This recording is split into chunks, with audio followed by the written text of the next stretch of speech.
भारतीय लोकशाही न्यूजमध्ये आपले स्वागत। प्रतिनिधी आकाश जळके। धाराशिव जिल्ह्यातील सिद्धक्षेत्र कुंतलगिरी या पवित्र जैन तीर्थक्षेत्रावर 16 ऑक्टोबर 2025 रोजी मध्यरात्री चोरट्यांनी दानपेटी फोडून 9 ते 12 लाख रुपये रोख व पितळाच्या 4 भगवान मूर्ती चोरीस नेल्याने खळबळ माजली आहे। घटनेत 12 ते 15 चोरांचा सहभाग असल्याचा अंदाज आहे। या घटनेच्या निषेधार्थ अंबड येथील सकल जैन समाजाने मूक मोर्चा काढून तहसील कार्यालयात निवेदन सादर केले। वाशी पोलीस ठाण्यात गुन्हा दाखल असूनही ठोस तपास न झाल्याने जैन समाज आक्रोशित आहे। भगवान लवकर मिळावेत, अन्यथा राज्यभर तीव्र आंदोलन उभारले जाईल, असा इशारा जैन समाजाने दिला असून धार्मिक भावनांना धक्का देणाऱ्या या घटनेमुळे कुंतलगिरी परिसरात तणावाचे वातावरण निर्माण झाले आहे।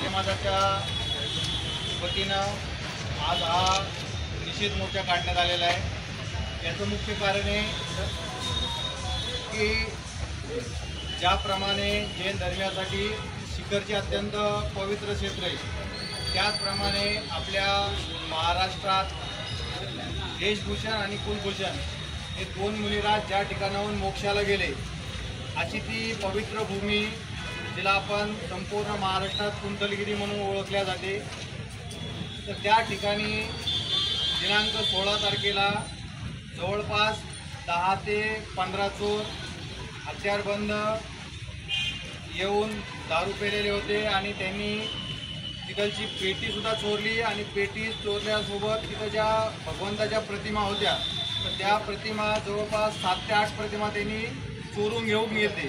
त्यापैकी काही प्रतिमा त्यांनी जंगलामध्ये फेकून दिल्या आणि त्यापैकी काही सापडल्या, अजून 4-5 प्रतिमा सापडत नाही। जवळपास आज 10-15 दिवसाचा काळ लोटलेला आहे, तरीसुद्धा पोलिसांना त्याचा काहीच क्लू लागला नाही। तर संपूर्ण महाराष्ट्रातील जैन समाजाची अशी मागणी आहे की ती चौकशी जर पोलिसाच्या माध्यमातून होत नसेल तर त्या पूर्ण चोरीचं प्रकरण हे CID मार्फत चौकशी करावी, जेणेकरून जे आरोपी आहेत ते लवकरात लवकर मिळतील। तिथं पैसे गेले, आम्हाला त्याचं दुःख नाही आहे, पण त्याच्यापेक्षाही जवळपास 200-300 वर्षापूर्वीच्या ज्या भगवंताच्या प्रतिमा आहेत, तर त्या प्रतिमा अत्यंत विद्रुपीकरण त्याचं करण्यात आलेलं आहे। त्यापैकी काही प्रतिमा फुटल्या आणि काही चोरी नेल्या। त्याची जी अशुद्धी झालेली आहे, ते चोरीला गेलेलं, ते या घटनेचा आम्ही संपूर्ण जैन समाजातर्फे निषेध करतो आणि संपूर्ण महाराष्ट्रात आता आज अंबडमध्ये निघाला, अजून सोमवारी किंवा मंगळवारी धाराशिवमध्ये सुद्धा हा मोर्चा निघणार आहे, तर आम्ही उपोषणाला सुद्धा बसणार आहे। तर लवकरात लवकर सरकारनं याकडे गांभीर्याने लक्ष देऊन त्या प्रकरणाचा सुगावा लागला। दुसरी एक घटना अत्यंत खेदजनक या महाराष्ट्रात घडली की जी संपूर्ण भारताच्या इतिहासामध्ये कधी घडली नव्हती। जैन समाजाच्या मार्फत की जे कर्मवीर भाऊराव पाटील आमचे आदर्श आमच्या जैन धर्माचे असून त्यांनी सर्वांसाठी हॉस्टेलची उभारणी केली, संपूर्ण महाराष्ट्रात रयत शिक्षण संस्थेची स्थापना केली। तिथं गोरगरिबाचे सर्वांचे विद्यार्थी त्या हॉस्टेलमध्ये त्या शाळेमध्ये शिकतात।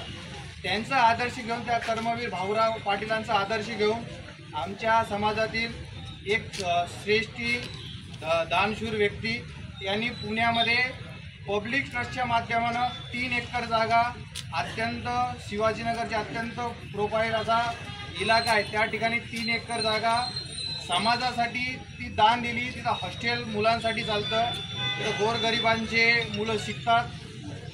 तर तिथं अशी घटना घडली की काही राजकीय लोक आणि काही बिल्डर यांनी या तिथलचे जे स्थानिक पदाधिकारी होते त्यांना हाताशी धरून ती पूर्ण 3 एकर जमीन हडपण्याचा डाव त्यांनी रचला होता। त्यामध्ये त्या संपूर्ण 3 एकर जागेची जवळपास आज मार्केट रेट काढली तर 2500 कोटी ते 3000 कोटीच्या आसपास तिची जमिनीची व्हॅल्यू आहे, ती मात्र 230 करोड रुपयामध्ये त्यांनी हडपण्यासाठी प्रयत्न केला। आणि यामध्ये बघा घटनाक्रम किती चालाकीनं करण्यात आलं, म्हणजे आतापर्यंत कधी आपण ऐकलं नसन आणि इतकी शासकीय यंत्रणा इतक्या फास्ट घडती, म्हणजे हा सौदा होतो, आज स्टेल डीड होते, उद्या भगवंताचं मंदिर, म्हणजे आजपर्यंत देशामध्ये कुठं झालं नाही, मंदिर गहाण ठेवून त्या ट्रस्टला आज सीलडीड झाली, उद्या ते जे भोसले म्हणून बिल्डर आहे तर ते पत्र देतात बँकेला. आज पत्र दिलं, सकाळी 70 करोड लगेच त्यांची सँक्शन होतात. म्हणजे आज आपण सगळेजण बँकेशी वाकीफ आहोत की एखाद्याला 1000, 500, 10 लाखाचं जरी लोन घ्यायचं असेल त्याला किती बँकेचे चक्रे मारावं लागतात. तर इथं आज त्याने पत्र दिलं, उद्या सकाळी त्याला 70 करोडचं लोन सँक्शन झालं आणि संध्याकाळी ते लोन लगेच पास झालं. त्याच्या धर्मादायी ॲक्टची सुद्धा खूप मोठी भूमिका आहे की जे चॅरिटी कमिशन पुण्यामध्ये आहे तर ही केस पुण्याच्या चॅरिटी कमिशनकडे जायला पाहिजे होती, पण हे संपूर्ण प्रकरण त्यांच्याकडनं जाता डायरेक्ट जे महाराष्ट्राचे चॅरिटी कमिशन आहे मुंबईमध्ये त्यांच्याकडे ही केस गेली आणि त्यांनी ही जमीन विक्रीसुद्धा परमिशन दिली. म्हणजे आपण संपूर्ण प्रकरणाचं जर आपण खोलाशी गेलो तर हा संपूर्ण जो प्रकार झालेला आहे तो अव्यवहार्य आहे आणि याचा आम्ही सर्व जैन समाज निषेध करतो.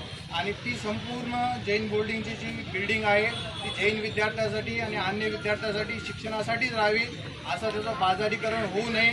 आणि आज आमच्यासोबत घडलं, उद्या बाकीच्या सुद्धा ट्रस्टच्या अशा जमिनी आहेत की ज्या गोरगरिबाच्या विद्यार्थ्यांसाठी शिकण्यासाठी प्रत्येक समाजातील दानशूर व्यक्ती ते देतात. आणि जर असे बिल्डर हडप करत असतील तर काय होणार की गोरगरिबाचे विद्यार्थी त्या ठिकाणी शिकणार नाही.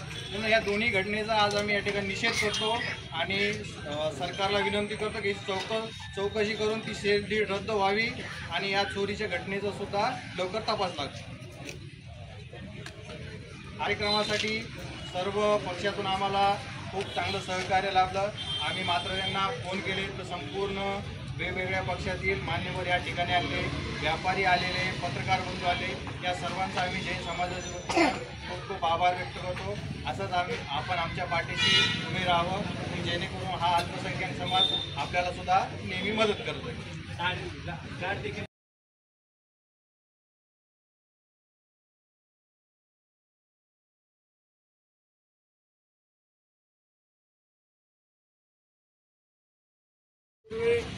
पवित्र अशा जैन धर्मियांच्या मंदिरामधल्या मूर्त्या आणि तिथले काही कॅश या ठिकाणी चोरीला गेलेली आहे. त्याचबरोबर पुण्यात या ठिकाणी खरं पाहिलं तर आपल्या पुरोगामी महाराष्ट्रामध्ये अत्यंत शांततेचा आणि अहिंसेचा संदेश देणारे भगवान महावीर आणि त्यांच्या विचारानं चालणारा हा समाज अत्यंत संयमी आणि शांत आहे. त्यांच्या धार्मिक स्थळामध्ये या ठिकाणी जो हा प्रकार घडला याची महाराष्ट्र शासनाने गंभीरपणे दखल घ्यावी आणि या ठिकाणी लवकरात लवकर या चोरीचा तपास व्हावा. तसेच ही झालेली जी घटना आहे ती अत्यंत निंदनीय असून त्याचा आपण सर्व शहरवासीय सर्व जाती धर्माच्या वतीनं मी या ठिकाणी जाहीर निषेध व्यक्त करतो आणि या ठिकाणी जैन धर्मियासोबत आपण सर्वजण आहोत इतकंच या ठिकाणी व्यक्त करतो. जय जिनेंद्र.